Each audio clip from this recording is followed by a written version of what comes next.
Well, hello there. Welcome back then to the Craftsman Cup Series. And we are here for the round 2 qualifying session here at Auto Club.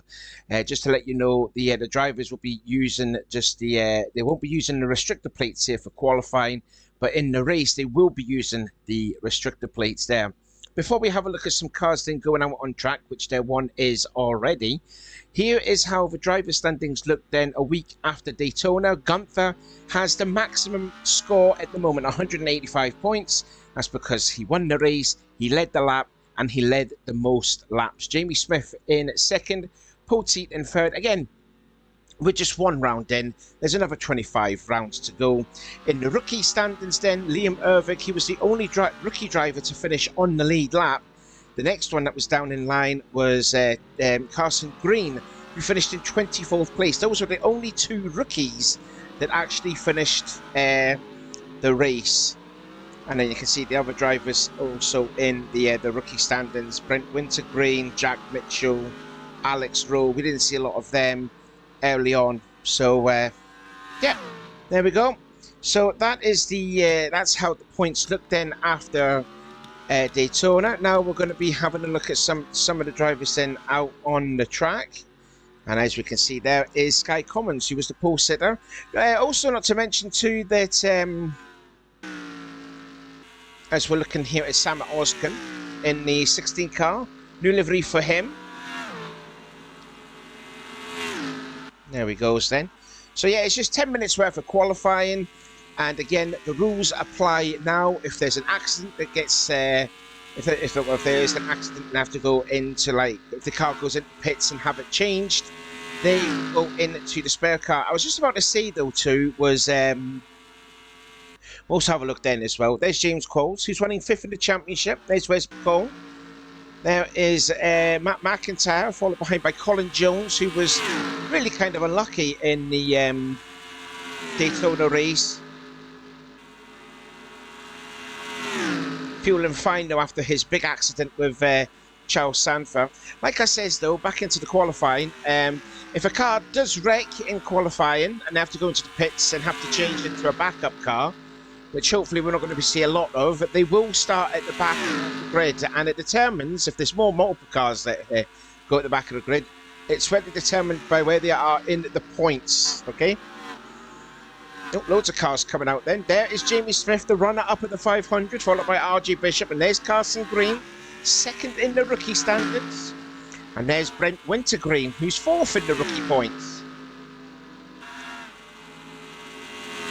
Now we've already got 3 drivers already confirmed to be in the All-Star race. Dylan Poteet won the Bud Shootout. Sky Commons got the pole at Daytona, and Nick Gunther, for the second time in a row, is because he won the race. There's some cars here. Dylan Young.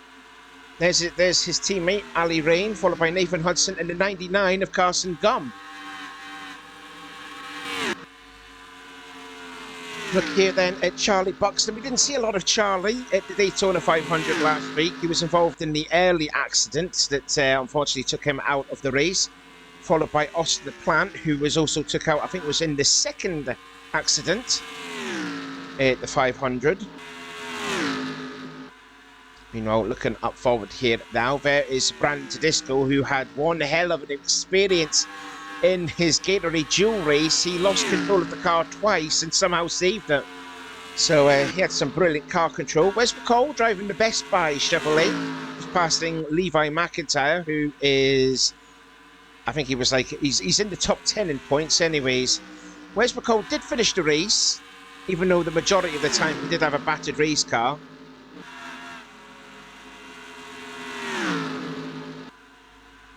Yeah, Wes McCall actually finished in 13th place in the Daytona 500, so at least he survived. There's Chris Summers, running 6th in the championship. Just looking at the clock there, so we're nearly approaching half distance then in the qualifying. There's Jesse Turner in the 10. He also survived Daytona, finishing in 15th position. And there's Summers is going to get a good draft there. There is Daytona 500, well, formerly Daytona 500 champion Charles Sandler, just passing the pole sitter from last week, Sky Commons. He too was feeling a little bit sore from the big accident that he had. I believe that was on lap number 50 you had with Colin Jones. So them two are just swapping back positions. There is a look then at Liam Ervig, the hero, who was the big helper in the way for Nick Gunther to win the Daytona 500. It's what Dale Jr. Spot has said when he won the Pepsi 400. The man did it for you behind you. And that guy was obviously Michael Waltrip when they were teammates. So that was sort of like a Pepsi 400 2001 talk there from what Liam did. Leading the rookies, out goes Matt McLean. Now Vanez, Wes McCall, followed by Diego Spina. We didn't see a lot of Diego too last week. He retired as well on the first wreck, and he's going side by side with Daniel Voiles here.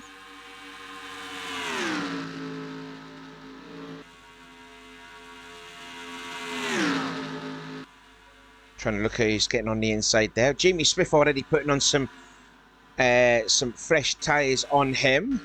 So too is Sam Oskin.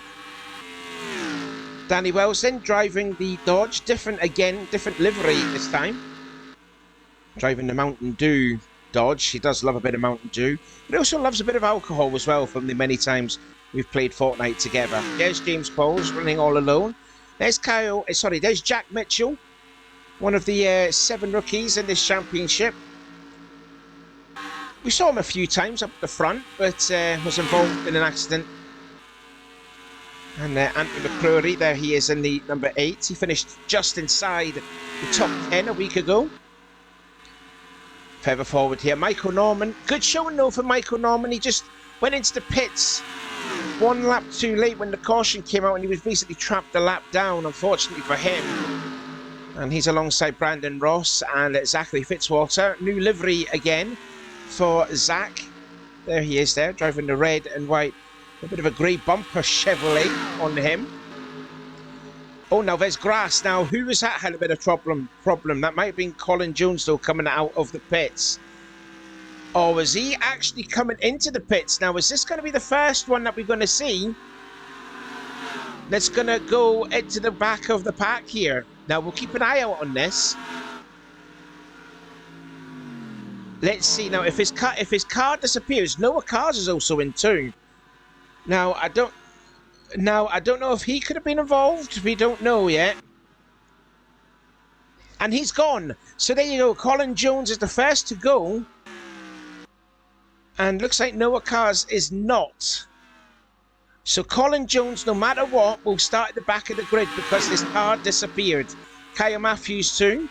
We'll have a look at a replay to see what happened with the 66 when qualifying is over. There's another look there's a look then at 2 rookies battling side by side.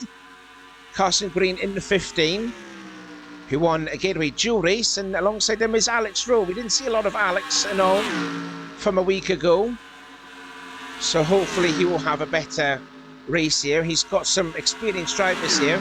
2 teammates alongside each other, the 40 and the 41, followed by the 12 of Christian Martin. In fact, Carson Green's actually going to go for both of them here, and now Matt McIntyre could cause an issue here.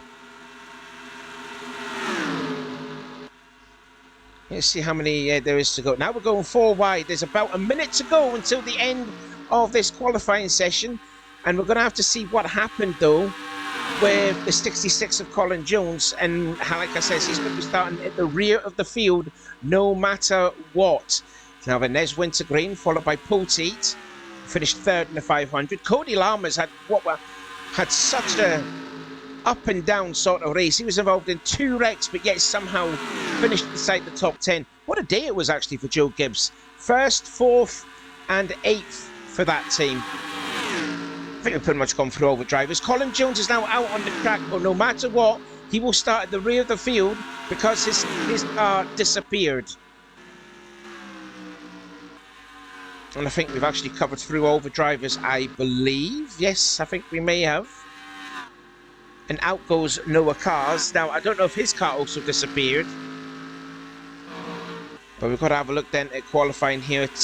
About nearly 10 seconds to go then until the end of the first qualifying session of the season.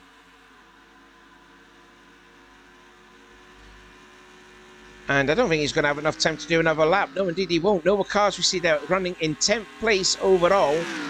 It'll be a bit of a bummer if Colin Jones had the fastest time, but like I says, the car disappeared and he will start at the rear of the grid no matter what.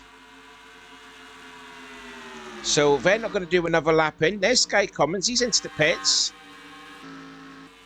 There's Liam Ervig all by himself. 4 cars then battling side by side.